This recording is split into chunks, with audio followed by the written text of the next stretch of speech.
กราบทักทายสบายดีและสวัสดีครับพ่อแม่พี่น้องเนาะบอกว่าจะอยู่ในประเทศหรือว่าต่างประเทศก็ขอต้อนรับพี่น้องเข้าสู่ซองบ่าวแพงเราเนื้ออีกคือเก่าคือเดิมกันเด้อพี่น้องมื้อนี้เนาะก็สิพาพี่น้องเฮาไปเบิ่งวิถีชีวิตของคนลาวพี่น้องที่ว่าอาศัยอยู่ในชนบทลาวโดยเฉพาะก็คือลาวเหนือเฮาเนาะก็สิพาพี่น้องเฮาไปเบิ่งบรรยากาศในการปลูกข้าวนาพี่น้องหรือว่าดำนาเนาะเอาว่าเป็นว่าสิเป็นจังใดก็สิให้พี่น้องเฮาได้เบิ่งเพราะว่าตอนนี้เนาะพี่น้องเฮาก็ได้ดำกันหมดแล้วพี่น้องเพราะว่าแพงก็บ่ได้ถ่ายพี่น้องนาที่ว่าดำมื้อนี้ก็คือเป็นของพ่อเฒ่ากับแม่เฒ่าของแพงพี่น้อง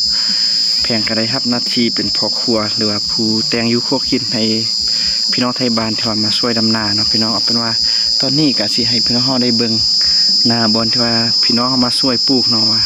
สิเป็นจังใดก็ให้เบิ่งนํกันเลยพี่น้องเอาเนาะพี่น้องทางลุ่มนี้ก็คือเป็นไหนาที่ว่าพี่น้องเขามาสวยปลูกในมื้อนี้นะก็ถือว่าสำเร็จเรียบร้อยเป็นที่เรียบร้อยกันแล้วพี่น้องเนาะนี่นาก็กว้างตื้อพี่น้องเขาก็เจ้าก็มาสวยหลายคนอยู่พี่น้องแต่ว่าเพียงกับบ่ได้ถ่ายเพราะว่าเพียงกับยุ่งกับเวียกเนาะเพียงกับเป็นลูกเคยของเขาเจ้าก็ตามฮิตของประเพณีเขาเจ้าก็ผู้เป็นเคยก็ต้องได้แต่งอยู่ครัวกินพี่น้องสวยแต่งอยู่ครัวกินจัดแขกจัดคนบอนที่ว่าเขาเจ้าจะมากินข้าวกินน้ำเนาะแล้วก็ตอนนี้แพงกะสิให้พี่น้องได้เบิ่งบอนที่ว่าแต่งอยู่ครัวกินเนาะว่าสิเป็นจังใดกะสิให้พี่น้องได้เบิ่งบอนแต่งอยู่ครัวกินแล้วก็เขาเจ้ากินข้าวแล้วเนาะกะกินเหล้าให้พี่น้องประเพณีของชนเผ่ากะหมู่กินเหล้าให้อยู่ในเที่ยงนากันเลยเนาะเป็นว่าบรรยากาศเหล่านั้นสิเป็นจังใดกะสิพาพี่น้องเฮากลับไปเบิ่งกันเลยเนาะเพราะว่าตอนนี้แพงกะให้พี่น้องเฮาเบิ่ง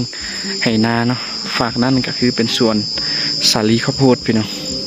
ส่วนตอนนี้นะแพงกะสิให้พี่น้องได้เบิ่งบอนแพงแต่งขินพี่น้องว่าสิเป็นจังไดเนาะสิยุ่งยากหรือว่าสบายแนวใดกะกลับไปเบิ่งนํกันเลยพี่น้อง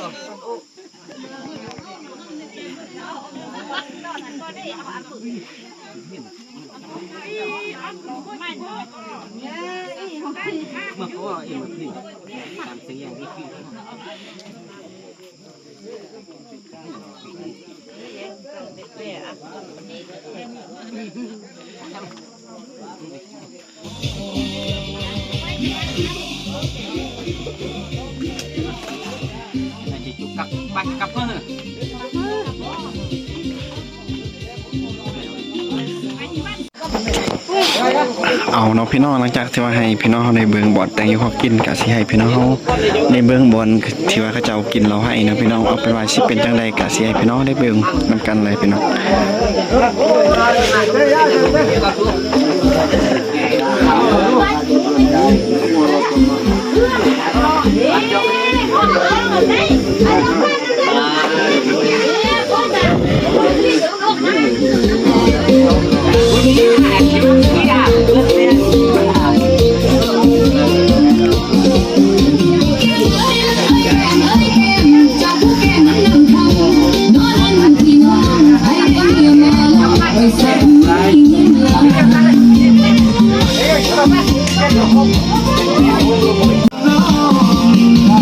ตอนนี้เนาะพี่น้องเฮากะสิให้พี่น้องได้เบิ่งบอนที่ว่ากินเราให้พี่น้องนี่ก็คือบอนนั่นเนาะบอนที่ว่าเขาเจ้าจุ่มกันการกินเราให้แคมนาพี่น้องกับบรรยากาศที่ชนบทลาวเหนือพี่น้องกับบรรยากาศเปิดเสียงเพลงม่วนๆเนาะตามวิถีชีวิตของคนชนเผ่ากะหมู่เอาพี่น้องก็ประมาณนี้เนาะเอาคนบ้านน้องบ้านนาการดำรงชีวิตก็อาศัยแบบพี่น้องมาช่วยกันพี่น้องมื้อนี้คนงานทั้งหมดก็ประมาณ70กว่าคนพี่น้องที่มาช่วยดำนาก็เป็นนาของพ่อเฒ่ากับแม่เฒ่า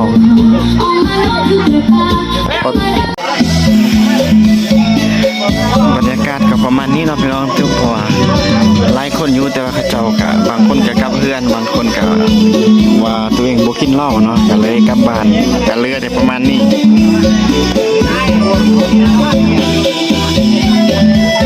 ฝากนะ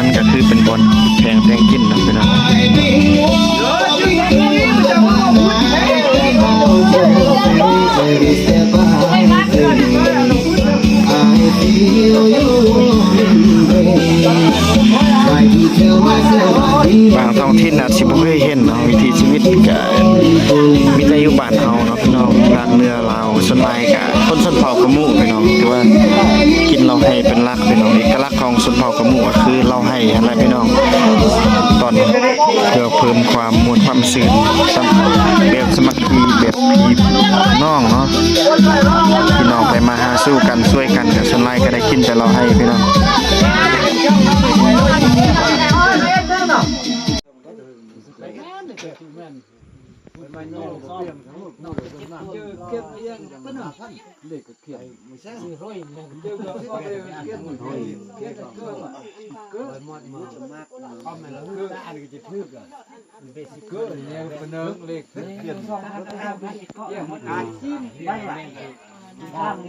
khi là mai mình nhã nhẹ thì là xin là thôi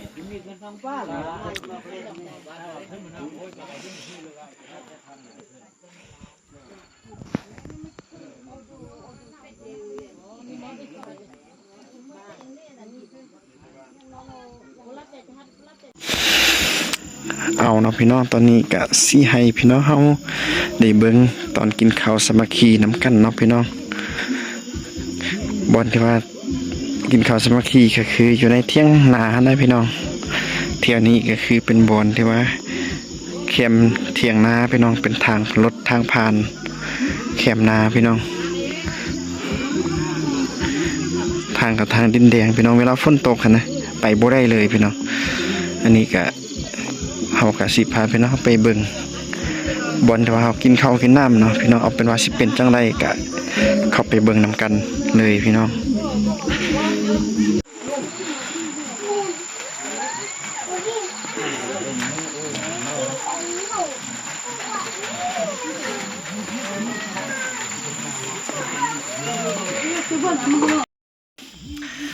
เอาเนาะพี่น้องภาพบรรยากาศเหล่านั้นก็คือบรรยากาศที่ว่าพี่น้องเฮาเนาะช่วยกันดำนาของพ่อเฒ่าแม่เฒ่าพี่น้องก็มีทั้งแต่งกินได้เนาะให้พี่น้องเฮาได้เบิ่งบ่แต่งอยู่พวกกินแบบบ้านๆเนาะแล้วก็วิถีชีวิตแบบกินเหล้าให้พี่น้องก็ประมาณนั้นเนาะพี่น้องเอาเป็นว่าตอนนี้เนาะแพงก็สิได้ขอลาพี่น้องเฮาไปก่อนพี่น้องจังใดก็อย่าลืมเข้าไปเบิ่งแล้วก็เป็นกำลังใจให้แพงอีกคือเก่าคือเดิมพี่น้องสุดท้ายนี้พี่น้องแพงกับเขาฝากซองอีกคือเก่าคือเดิมกันเด้อพี่น้องเนาะบอกว่าจะเป็นพี่น้องฟังไทยฟังลาวฟังต่างแดนที่ว่าได้เห็นคลิปของแพงก็อย่าลืมเข้าไปเบิ่งแล้วก็อย่าลืมเข้าไปกดไลค์กดแชร์กดติดตามคือเก่านะพี่น้องเนาะพบกันใหม่อยู่ในคลิปหน้าสำหรับมื้อนี้แพงก็ต้องขอคำว่าสบายดีพี่น้อง